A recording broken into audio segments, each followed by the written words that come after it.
Salut les amis, c'est Carbone. Donc aujourd'hui, je vais vous faire une petite vidéo. Celle-ci va se passer sur le PC. Je vais vous montrer comment installer sur une clé USB Recalbox. Donc pour ceux qui ne connaissent pas, c'est le système des bornes d'arcade. Les nouvelles bornes d'arcade, je parle pas des anciennes des années 2000.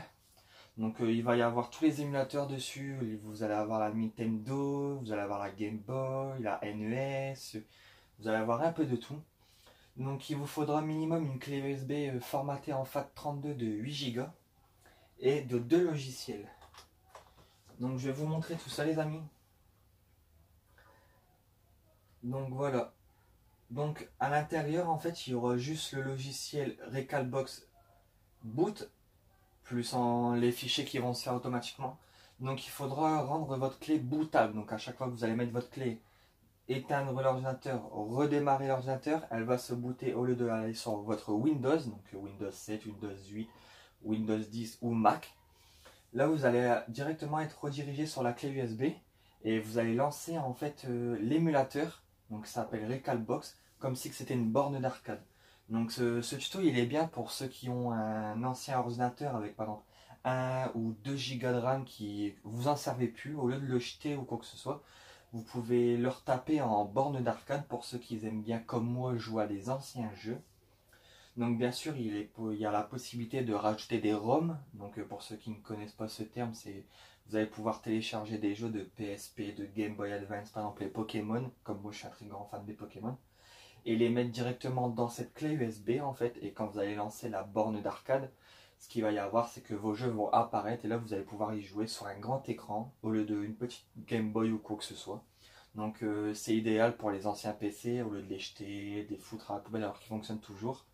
Vous pouvez très bien faire ça même sur les anciens PC. Moi je l'ai fait sur mon PC portable que j'utilise tous les jours. Donc il n'est pas si puissant que ça. J'ai que deux cœurs à 2,16 GHz et en turbo je suis monté à 2,70. J'ai que 4 Go de RAM. J'ai même pas de Nvidia, c'est un Intel Inside. Vous voyez les petits jeux que je peux faire aller, moi j'ai mis les Simpsons Hit Run. Pour ceux qui connaissent, c'est un genre de GTA en Simpsons. J'ai Angry Birds, j'ai Halo, j'ai Sniper Elite V2. C'est pas vraiment des gros jeux, les tout derniers du moment, mais le PC le fait encore tourner, donc ça va. Donc là, pour ceux qui vont mettre leur clé USB, vous allez dessus par exemple. Donc vous allez dans ordinateur, vous faites clic droit, bien sûr. Vous allez dans formater. Vous faites attention que dans système de fichiers, c'est marqué FAT32. Donc là, vous démarrez le formatage. Il va vous demander si vous voulez vraiment la formater. Vous disiez oui, vous attendez. Donc voilà, dès que ça c'est fait, vous éteignez ça. Donc il vous faudra 2 logiciels. Donc un logiciel qui s'appelle Win32 Disk Manager. C'est ce logiciel qui va rendre votre clé bootable, comme si c'était un CD d'installation. Et ensuite, il vous faudra juste le fichier Recalbox qui se trouve ici. Moi, je l'ai déjà téléchargé. Donc vous voyez, j'ai le Recalbox, vous allez devoir extraire l'image, donc il vous faudra le logiciel WinRAR. Ça, généralement, tout le monde l'a sur son ordinateur. Et Win32 Disk Manager, que je vous ai parlé. Donc pour les sites, je vais essayer de vous les montrer. Là, normalement, je suis en partage de connexion. Donc l'internet elle est active. Là, je filme toujours avec le S8 que je suis en train de tester. Donc j'ai pas voulu faire encore une vidéo vu que ça fait à peu près un mois, peut-être un mois que je l'ai. J'ai pas voulu faire une vidéo maintenant, donc la vidéo elle va bientôt approcher, on va dire. De mon ressenti du Galaxy S8, je sais qu'il y a le Galaxy S9 qui est sorti. Je compte bien me le procurer très bientôt quoi. Donc je vous ferai aussi bientôt une vidéo sur celui-là. Donc là, vous voyez, moi j'ai déjà enregistré le site dans ma barre de favoris et de rechercher le site. Je vous mettrai bien sûr tous les liens dans la description de ma vidéo. Par ailleurs, n'hésitez pas à activer la cloche, de vous abonner et surtout de mettre un petit pouce bleu les amis, ça fait toujours plaisir.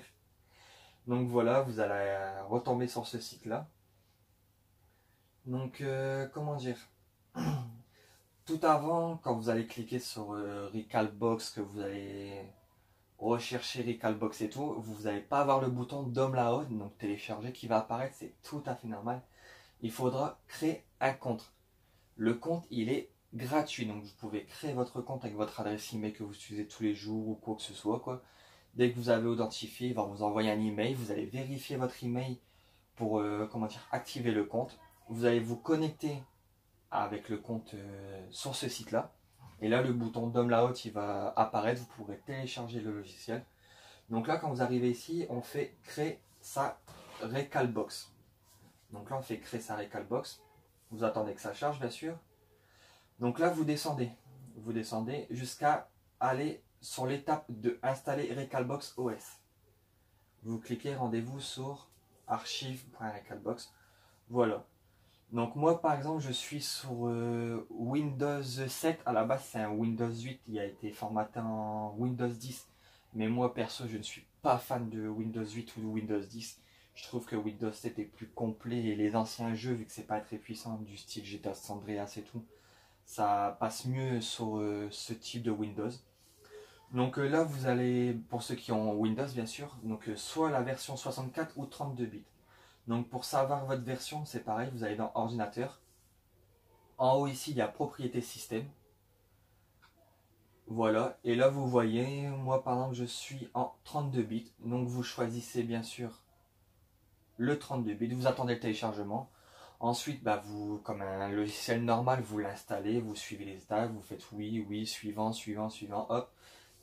Dès que c'est installé, vous allez avoir donc, le fichier image. Donc ça sera le fichier image, donc vous le mettez d'un côté. Donc moi j'ai créé un dossier sur mon bureau Recalbox. J'ai tout mis dedans, moi je suis tranquille. Ensuite, il vous faudra le logiciel Win32 Disk Manager. Donc là, je vais vous montrer aussi. Pareil, je mettrai bien sûr le lien dans la description de la vidéo, vous inquiétez pas les amis. Donc là, vous avez juste à cliquer sur Download, c'est très simple. Ensuite, vous l'installez, c'est très rapide aussi. Donc dès que c'est fait, en fait, voilà, vous lancez le logiciel Win32 Disk Manager. Donc bien sûr, il faut avant ça extraire, comment dire, l'image de Recalbox. Donc au début, il sera en fichier WinRAR et il faudra que vous avez un fichier image pour que ça fonctionne, sinon ça ne va pas fonctionner. Là, vous voyez, vous avez marqué fichier image. Périphérique, vous choisissez la lettre dédiée à votre clé USB. Donc moi, comme ici, c'est la F.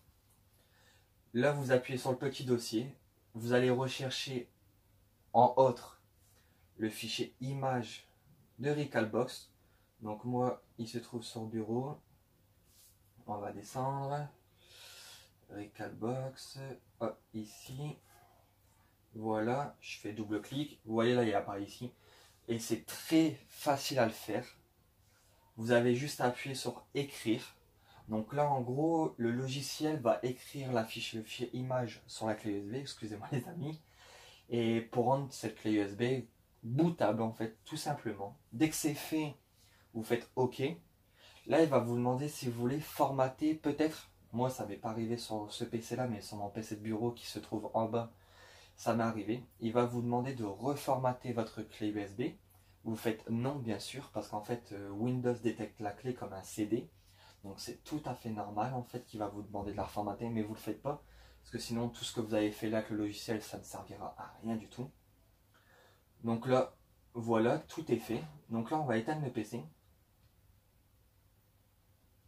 Pour certaines personnes, la clé va se lancer automatiquement tout seul.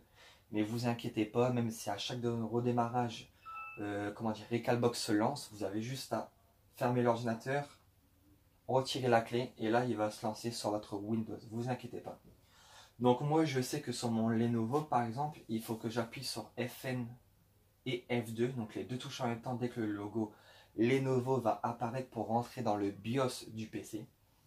Donc vous tapez la marque de votre PC plus rentrer dans le BIOS et votre marque de Windows, donc c'est Windows 7 ou quoi que ce soit. Vous allez pouvoir rentrer dans le BIOS si ça ne se lance pas automatiquement comme moi. Donc moi là je vais vous le montrer pour que vous ayez... excusez-moi les amis, pour que vous soyez sûr comment il faut faire. Donc là je relance le PC, FN F2. Donc n'hésitez pas à tamponner les deux touches. Moi je sais que c'est FNF2, il y en a c'est F4, il y en a c'est F10, etc. Et tout. Donc ça dépend de la marque. Moi je sais qu'il faut que je fasse ça tout le temps. Voilà, là on est dans le BIOS. Donc vous allez aller dans Boot en fait et mettre votre USB HDD. Donc c'est cette clé USB en premier lieu. Donc vous appuyez sur F1 et F6 pour monter à chaque fois et tout. Ensuite vous allez dans Exit, vous faites Exit Saving Change, donc pour que le PC prend en compte le changement que vous avez fait au niveau des boots. Donc moi je vais faire Yes, je n'ai pas besoin de le changer car moi il est déjà configuré. Donc là vous voyez mon PC se lance normalement, je vais avoir normalement, voilà. Donc ça va se présenter comme ça. Vous voyez GNU Grub version 2.0. Donc là mon Recalbox il va se lancer. Donc moi j'ai, comment dire, vu que mon PC est un peu chargé au niveau de logiciels qui sont installés dessus et tout, moi il est un peu long, mais je sais que mon PC en bas il est moins puissant que celui-là. C'est un Pentium 4, donc 4 coeurs à 3,20 GHz, mais j'ai que 2 Go de RAM. Et je sais qu'il se lance très rapidement, en moins de 10 secondes il se lance. Et là voilà les amis, comme vous pouvez voir, vous avez même le petit son normalement. Comme vous pouvez voir, Super Nintendo, Doom. Je vais peut-être baisser un peu le son. Donc Doom, PC Engine, Nintendo, Sega Master System, Game Boy Advance, Amstrad CPC, Super Nintendo. Donc en fait c'est comme les bornes d'arcade. Donc là si vraiment vous êtes un fan comme moi des jeux rétro, donc moi franchement je suis à fond, c'est dans la Super Nintendo et la Game Boy Advance. Surtout la Game Boy Advance qui a été l'une de mes... Même pas, je pense que c'est ma première console portable que j'ai eue. La Game Boy Advance, j'avais exactement la même, en la même couleur. Et ma deuxième Game Boy, je crois que c'était la SP édition tribal, avec les tribales. Donc franchement, à l'époque, c'était le top d'avoir cette console. Malheureusement, je crois que celle-ci, je me l'ai suis fait voler à l'école. Et la Game Boy SP, je crois que j'avais cassé carrément l'écran en deux, donc c'était une mort. Mais bien sûr, donc là, je vais vous montrer. Moi j'ai ceci. Donc pareil j'ai quelques jeux GBA quoi, dont les Pokémon. Moi j'ai fait ceci en fait, je sais pas si vous connaissez, c'est des macros DS. Donc bien sûr le port de, comment dire, de DS il est HS. Les écrans tactiles normalement il y en a ils fonctionnent, il y en a ils fonctionnent pas en fait. Et c'est plus pour comment dire, utiliser le bord GBA et en faire une Game Boy. Pour ceux qui connaissent pas, je vous conseille de regarder comment créer une macro DS avec des DS cassés. Franchement, ça vaut le coup. Ça prend peut-être un peu de temps, mais ça vaut vraiment le coup. Et il faut savoir qu'une petite console comme ça se vend encore d'occasion 20 €. Et que neuf, donc c'est un Américain qui a créé ceci, et que neuf, ça se vend encore sur le site de l'Américain à peu près 60-70 $. Donc ça fait quand même énorme en euros. Donc là voilà, donc là vous rentrez, donc moi j'ai réglé pour appuyer sur A par exemple, et vous allez voir le jeu il va se lancer en fait, et c'est vraiment pour créer une borne d'arcade avec votre PC fixe ou PC de bureau. Donc j'ai aussi testé sur ma PSP Go, j'ai installé aussi quelques émulateurs. J'ai même réussi, pour ceux qui sont intéressés, qui regardent actuellement ma vidéo, donc c'est pour ça que je vous remercie beaucoup de regarder ma vidéo, de mettre des commentaires, de mettre des pouces bleus ou même des pouces rouges, je sais que ça arrive et tout, je suis ouvert à toute critique. Parce que, comment dire, j'ai réussi à mettre des émulateurs et j'ai réussi à mettre un jeu qui s'appelle PS Pokémon, donc dans la PS Go, c'est pas avec des décors de PSP en fait. Et si vraiment vous voulez que je vous en parle, vous me le dites en commentaire et pourquoi pas vous faire une petite vidéo. Donc là je crois que je me suis fait un peu défoncer. Donc là vous voyez c'est le petit bonhomme. Là il fallait récupérer la clé, hop. Voilà, là il faut esquiver le bonhomme. Ah non il fallait par là-bas. Vous voyez c'est où là-bas. C'est vraiment les anciens jeux quoi. Donc je vous conseille... Bon voilà les amis. On va pas non plus jouer quoi. Donc voilà, ça s'appelle une Recalbox. Donc c'est une borne d'arcade. Donc je vous conseille de le faire les amis. Franchement je vous conseille de le faire si vous avez des anciens PC. Donc n'hésitez pas, comme j'ai dit pendant la vidéo, de vous abonner, de lâcher un pouce bleu. Ça fait toujours plaisir les amis. Et j'espère qu'on se retrouve très bientôt pour une nouvelle vidéo les amis.